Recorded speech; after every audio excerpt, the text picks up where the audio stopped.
Got a box here in the mail, just arrived. I am very excited because I think it's the new Versace Eros Najim, which happens to be the 6th flanker between all the iterations of Versace Eros. This is the 6th flanker. Box is sealed. I'm gonna crack it open and give you guys my first thoughts on this one right now, right here. Let's do it. Welcome back to another video. Max Forte here, back with another first impressions. It's a brand new release, the 6th flanker from Eros. I'm gonna crack this box open. It just arrived. And this is actually a Middle Eastern exclusive, so you cannot find this readily available. At least at the time I'm shooting this video, this is going to be a little bit hard to find. You're gonna have to outsource this from Europe or most likely Middle East. Of course, this is Versace Eros Najim Pour Homme, the brand new release.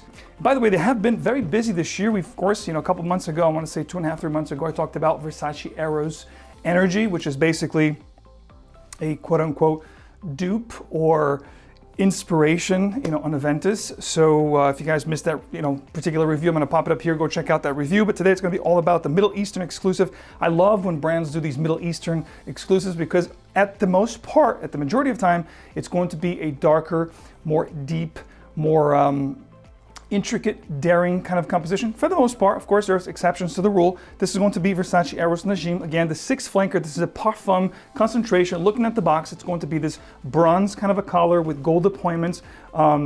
Almost rose gold, but really bronze and gold is what I want to call this.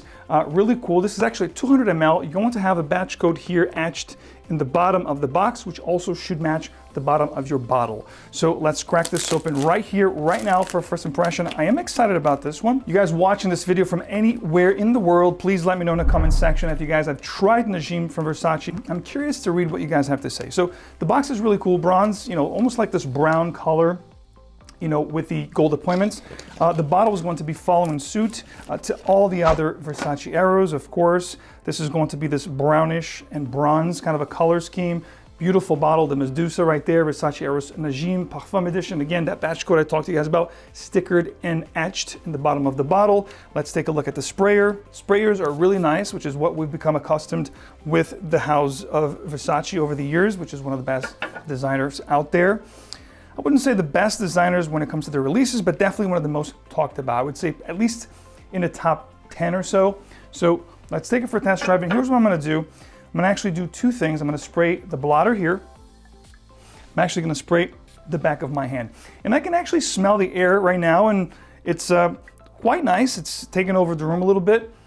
And it's got some familiarity to it. So as soon as you spray this fragrance in the air, if you are familiar with a lot of the fragrances that perhaps share the DNA, which I'm going to talk about in a few minutes, it's going to click right away.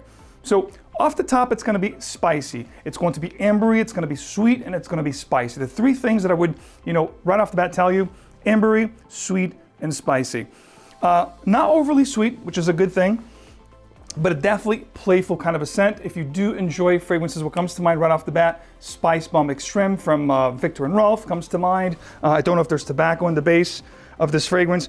Definitely very spicy. I'm getting cardamom, I'm getting cinnamon, I'm getting a sweet ambery tobacco here, some leathery undertones, perhaps saffron. Really nice, definitely intricate, definitely, to be quite honest with you, to this day, Versace Eros Flame is still my favorite. I think it's the more mature, the more well put together one. Everything else from this line has been overly sweet and just too playful for my particular taste. This one here is right in the middle.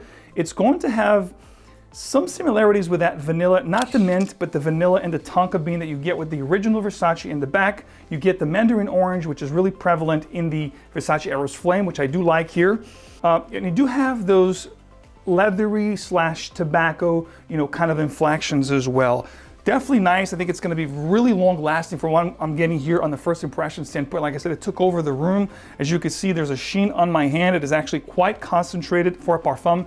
Usually with parfums, they don't particularly last very long, meaning they do give you 8 to 10 hours on skin, but they don't push, I should say. They don't have the projection as the eau de toilettes or the eau de parfums for that matter. So can't really tell you about the performance at this time. I'm going to pause the video a little bit and come back and give you more about how it developed, if there's any development here. There is a little bit of a quote-unquote animalistic, kind of a leathery feel on my hand. Not so much on the blotter, but definitely on my hand. So perhaps there's cumin here. There's definitely some heavier spices than you get with the other arrows. So let me pause the video real quickly. For me, it's going to be a few minutes, 30 to 40 minutes. When I come back for you guys, it's going to be just a split second. So keep it right there. I'm coming right back.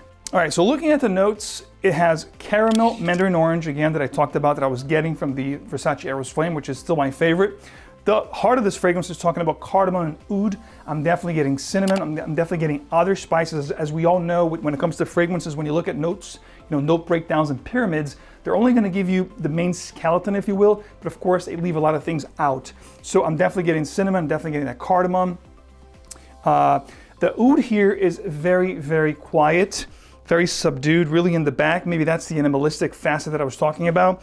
Not perhaps a very prevalent or predominant oudy kind of a fragrance. There are definitely woods here, but the oud is kind of a quiet oud, if that makes any sense. The base, we have incense, vetiver, and patchouli. Now, the earthiness of the vetiver is definitely creeping in right now. There is a slightly smokiness, but it's a very seldom and very smooth smokiness. It's nothing that's going to be overbearing or too daring. I go as far as saying that anybody that enjoys Versace Eros will most likely like this one. If you like Eros Flame, you're definitely going to like this one. This is a slightly different, a little bit more daring, a little bit more smoky and dark compared to the other ones. Energy goes in a total different direction. Of course, it's similar to Aventus, but this one here gets an okay for me.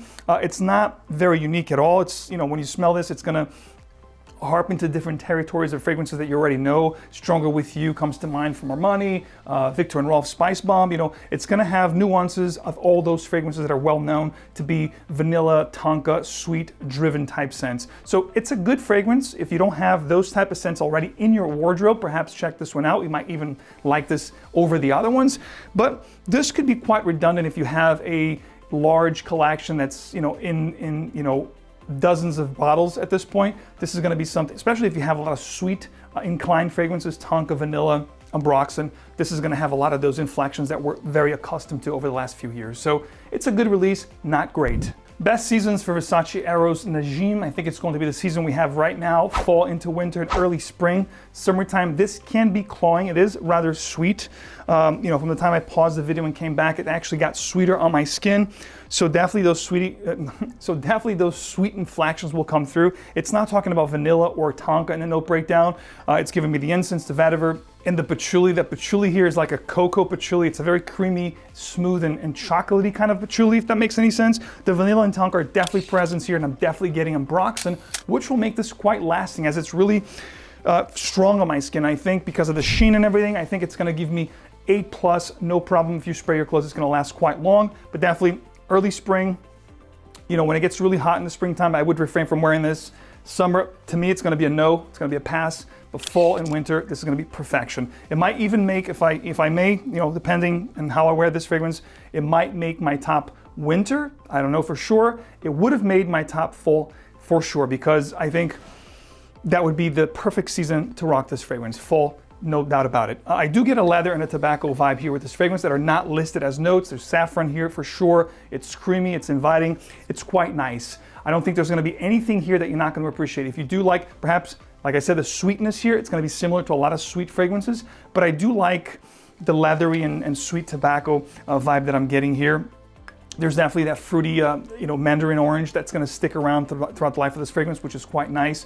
Again, this is if you took Eros Flame and made it a little darker, sweeter, and spicier. That's the perfect way to describe this. This is like, Eros Flame's older brother, if you will, but still retaining that playfulness of the original Eros. So there you have it. Those are my initial thoughts. That's all I have for you guys today on Versace Eros Najim, brand new from the Middle East. I think it just dropped literally a couple weeks ago. I was able to secure myself a bottle. In fact, if you want to check this fragrance out before you actually can get a bottle here in the US, you can preview this at fragflax.com. There's my code below, which I believe will give you 11% off if you do choose to get a sample, which I highly recommend you do before you actually get a bottle. Try it on skin, make sure you like it, you know the drill. And of course, perfume.com, which is a partner of the channel, will also have it in stock very soon. So everything listed below, where I found mine, where you can find yours. You guys know the drill. I'll keep you in the know, of course. If you do appreciate the channel, leave a like, subscribe for more, hit the bell so you get these videos straight into your feed. And of course, I will see you guys right here with another review or top video very soon. I'm gonna wear this today. Perhaps I'll come back. Wow. It is very spicy in the opening, guys. So let me get a full wearing. Perhaps I'll come back with a full review on this one. Let me know if you guys want to see a full review on this fragrance. It's actually really nice. it's growing on me. So stick around for more. I will see you guys right back here with another one very soon. Take care.